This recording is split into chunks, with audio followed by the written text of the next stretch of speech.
Bonjour à tous, ici Brasier, nous nous retrouvons sur Terra Invicta pour une partie avec l'Académie en mode difficile. Dans la précédente vidéo, nous avons choisi nos conseillers, donc c'était un petit tuto, je vous conseille d'aller le voir si vous souhaitez bien comprendre quel conseiller vous devez utiliser en début de partie.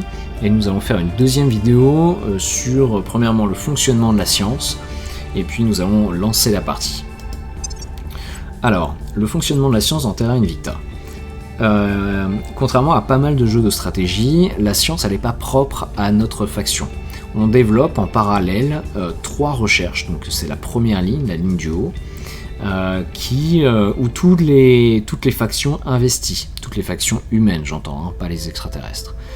Le but c'est de développer l'humanité, et ça fonctionne un petit peu comme un pot commun. Notre faction donc produit aujourd'hui 42 de science et je peux choisir de l'investir dans une recherche ou dans une autre, ou bien un petit peu partout.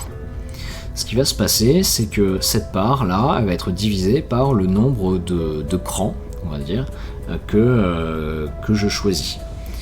Donc par exemple là j'investirai les 3/5 de ma science dans Nous ne sommes pas seuls, et puis 1/5 dans Surveillance Céleste et 1/5 dans Destination Espace. Ce qui va se passer, c'est que la barre, donc évidemment, la barre de science, elle va se remplir. Et quand elle va être terminée, le premier investisseur, celui qui aura investi le plus de science par rapport aux autres, donc celui qui a la majorité relative, c'est lui qui va pouvoir choisir la prochaine science, la prochaine recherche à effectuer. Et donc ça c'est super important parce que ça permet de rythmer un petit peu le développement de l'humanité de façon à ce que ce soit adapté à votre faction, à vos ressources et pas aux factions adverses. Typiquement, si dans les recherches, donc très rapidement, si on va aller chercher destination Lune et qu'on n'a pas les fusées nécessaires et qu'une faction adverse a suffisamment de fusées, eux vont pouvoir s'installer sur la Lune et prendre les coins les plus riches en ressources, pendant que nous, on va devoir ramasser les miettes plus tard. Et ça va vraiment limiter notre développement. Donc, contrôler la recherche mondiale, c'est vraiment crucial. On ne veut pas laisser la main aux factions ennemies. Alors évidemment au départ on ne produit que très peu de science, donc il est impossible de contrôler les 3 en même temps, mais on va avoir différentes stratégies pour un petit peu bloquer les factions adverses. Les factions, en fonction de leur idéologie, en fonction de leurs objectifs à long terme, elles vont choisir telle ou telle technologie. Donc par exemple, les servants, ils ont plutôt tendance à se focaliser sur les technologies propres aux armées terrestres, alors que le projet Exode, qui veut partir vers une autre étoile, a tendance à plutôt investir sur des technologies qui visent à construire des bases dans l'espace. La science dans Terra Invicta permet de débloquer des projets. Donc les projets, ils sont généralement décrits dans les infobulles. Certains projets ont un certain pourcentage pour être débloqués. Ça veut dire quoi ? Ça veut dire qu'on n'est pas sûr d'y avoir accès. Il y a d'autres projets qui sont tellement cruciaux pour le développement, pour le gameplay, qu'ils sont de toute façon, on est sûr de les avoir, on est sûr à 100% de les avoir. Les projets ils se trouvent sur la deuxième ligne. Les projets ils sont propres à notre faction. Les factions ennemies vont tenter de nous, de les saboter, et inversement nous on va essayer de saboter les leurs. Les projets, on peut en avoir jusqu'à 3 en parallèle. Le premier, il est débloqué initialement. On va avoir un deuxième projet qui va être débloquable en fonction d'organisations particulières qu'on va avoir sur nos conseillers, ou bien certains conseillers ont des traits qui le débloquent d'entrée de jeu. Et puis le troisième slot, il va être débloqué uniquement quand on aura construit des ateliers d'ingénierie dans l'espace. dans l'espace, donc ça peut être une station spatiale ou ça peut être une base, typiquement sur la Lune ou sur Mars par exemple. Évidemment, donc je peux investir ma science un peu partout. Elle est comment dire, dirigée à la fois vers les recherches et vers les projets. D'accord, donc il faut bien faire attention. Quand j'investis un peu partout, ma production de science elle augmente. En fait, il y a un bonus de diversité. Donc il est globalement pas recommandé d'investir à long terme j'entends, sur une seule recherche ou un seul projet. Ça nuit gravement à votre développement. On voit quand même que quand j'investis un peu partout, je gagne bien peut-être 10%, 10-15% facile. Et donc sur le long terme, ça joue énormément. Donc là, on a les chiffres de qui a investi dans quelle technologie. Donc évidemment, je n'ai pas encore lancé le jeu, donc tout le monde est à 0. Et puis on voit quand même qu'il y a une espèce de petite couleur autour du symbole de l'académie. Pourquoi ? Ça veut dire que moi, j'investis plus, de manière instantanée, j'investis plus que les autres factions. Ça ne veut pas dire que je suis premier, ça veut juste dire que je vais avoir la plus forte croissance. Et donc on va faire très attention dans des technologies que l'on contrôle, qu'il n'y a pas une autre faction qui est en train d'investir plus que nous, même si on est premier. On peut être premier et se reposer sur nos lauriers et se faire dépasser au moment de la ligne d'arrivée. D'accord ? Vraiment faire très attention. L'arbre de recherche, il est gigantesque. On commence avec des technologies, on va dire modernes, actuelles. Et puis très rapidement, on va partir vers des technologies, on va dire, de hard science-fiction.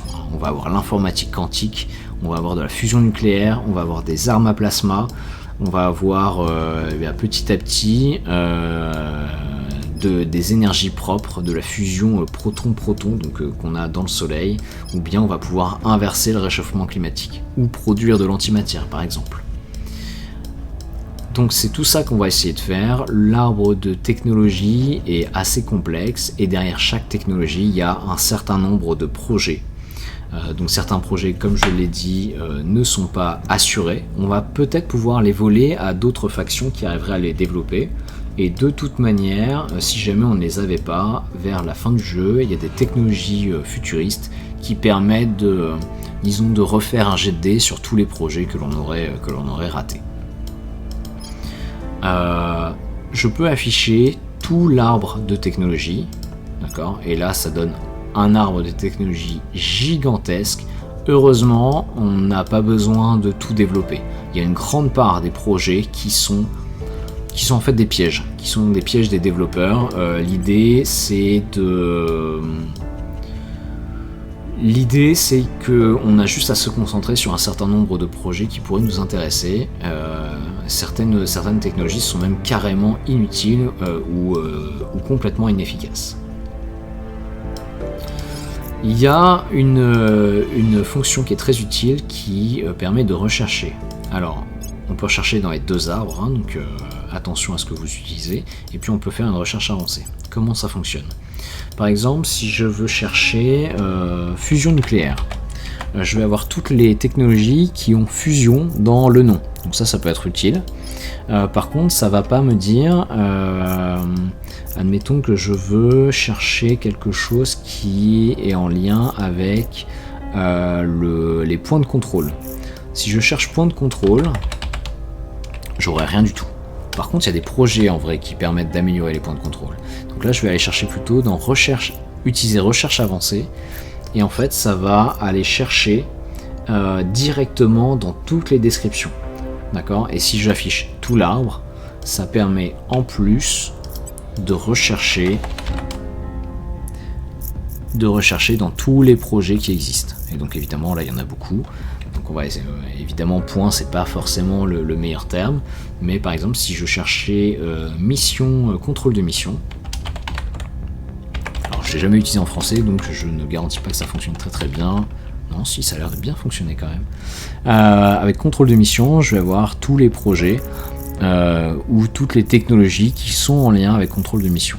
D'accord, donc évidemment, toutes les missions qui sont à destination d'autres planètes, mais également des projets type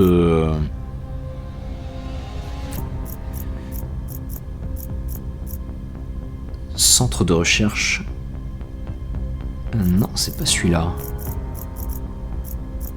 Ah, c'est la première fois que je joue en français. Généralement, je joue en anglais.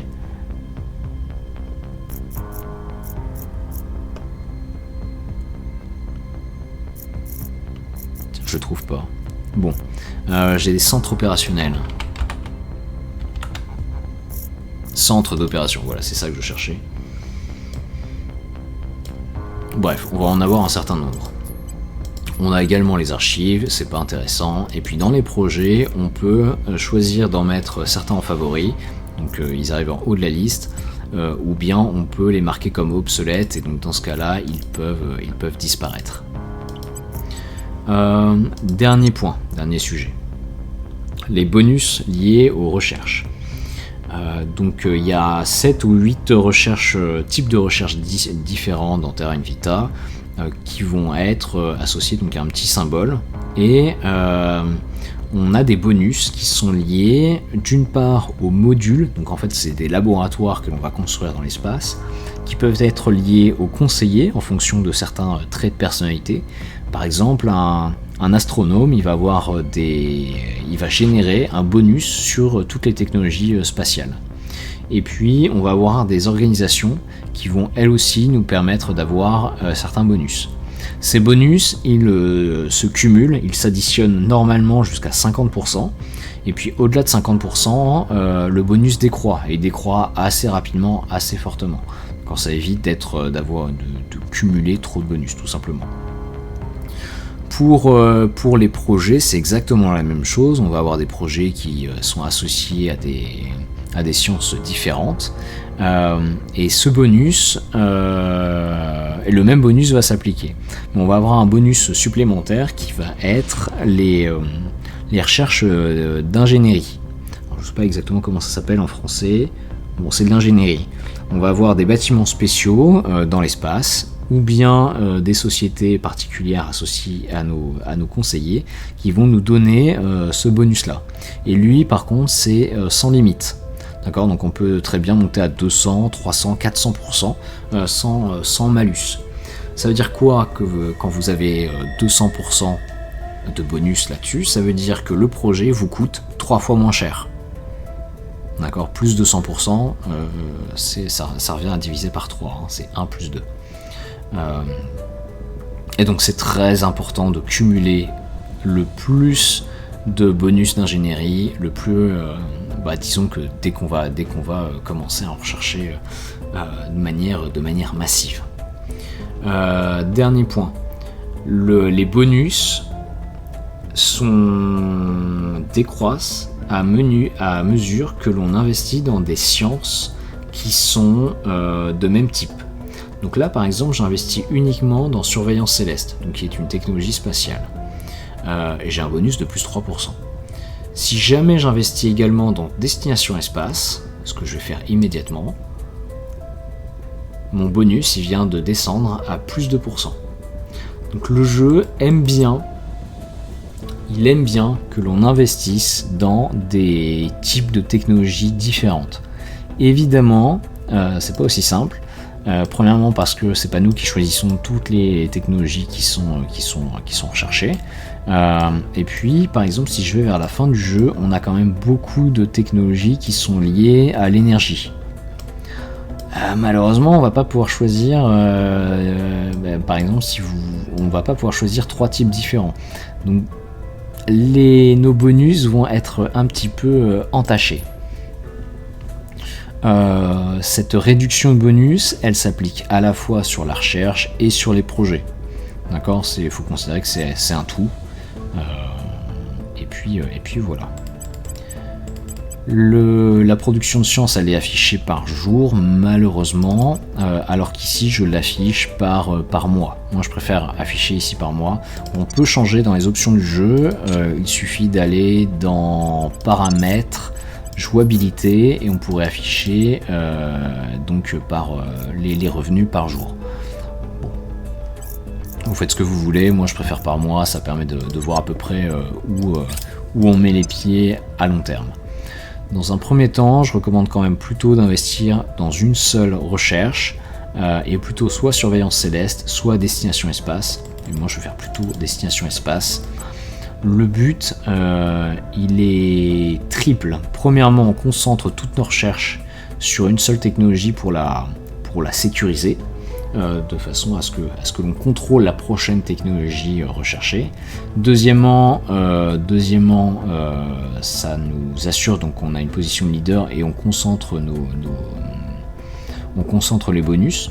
Les plus 3% quand on produit pas beaucoup de science, c'est pas mal.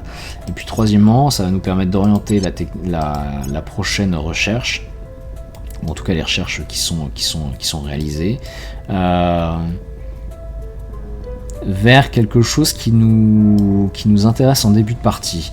C'est-à-dire surtout pas la Lune et surtout pas Mars. Notre but, c'est d'empêcher les factions ennemies de rechercher ces deux premières technologies tant que l'on n'a pas suffisamment de fusées. D'accord ? Et puis dès qu'on a suffisamment de fusées, alors là, il ne faut pas hésiter, on y va à fond.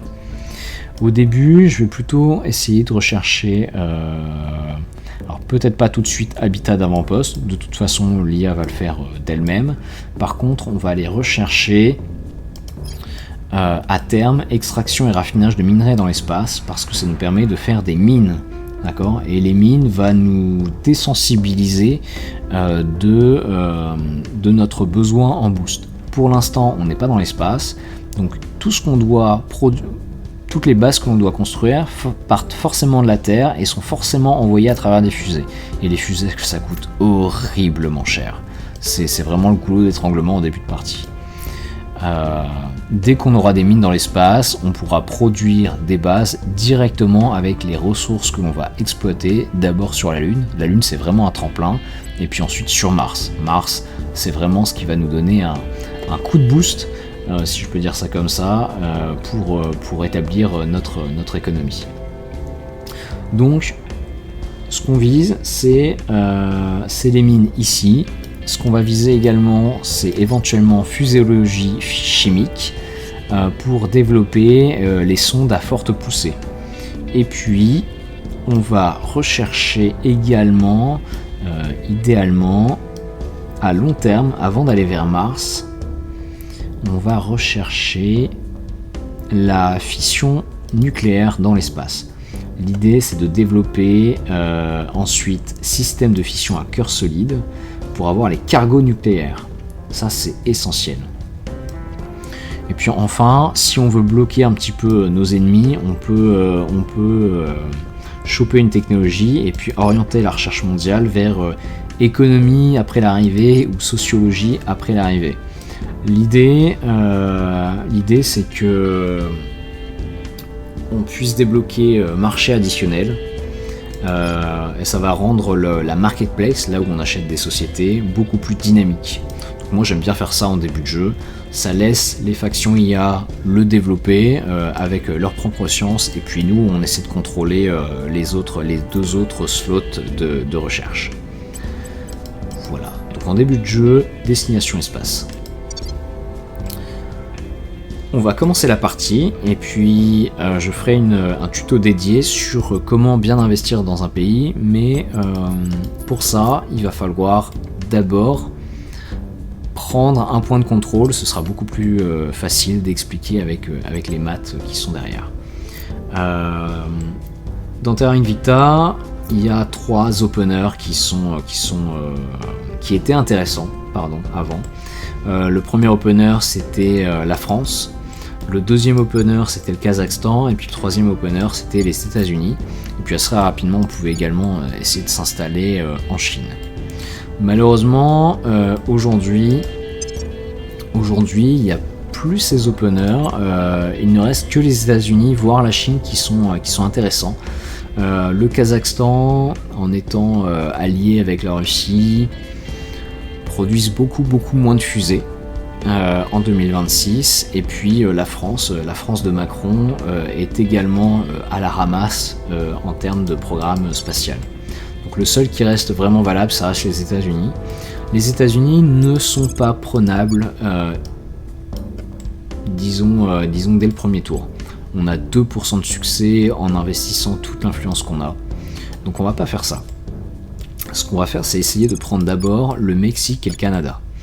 Pourquoi ?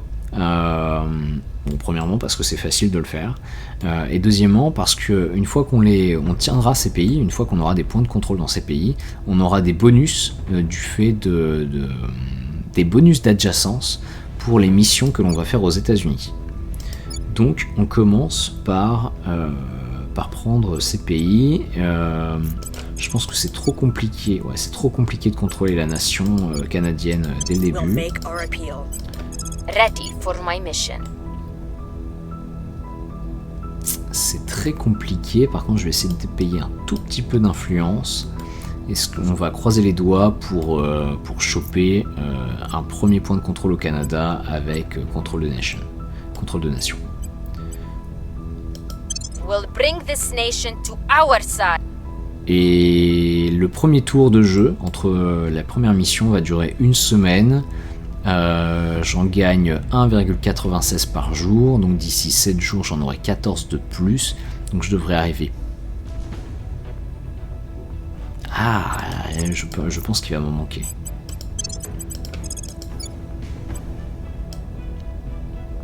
Ok, je vais plutôt commencer par 2 campagnes publiques. Je vais sécuriser en y mettant un petit peu d'argent. Donc les missions avec les conseillers, c'est assez simple. On a chaque mission est associée généralement à une stat, sauf des missions génériques. Et on peut booster la probabilité de succès avec une ressource. Ça dépend de la mission, et en l'occurrence pour les campagnes publiques, c'est juste de l'argent. Voilà, donc en fait on fait de la pub et de la propagande.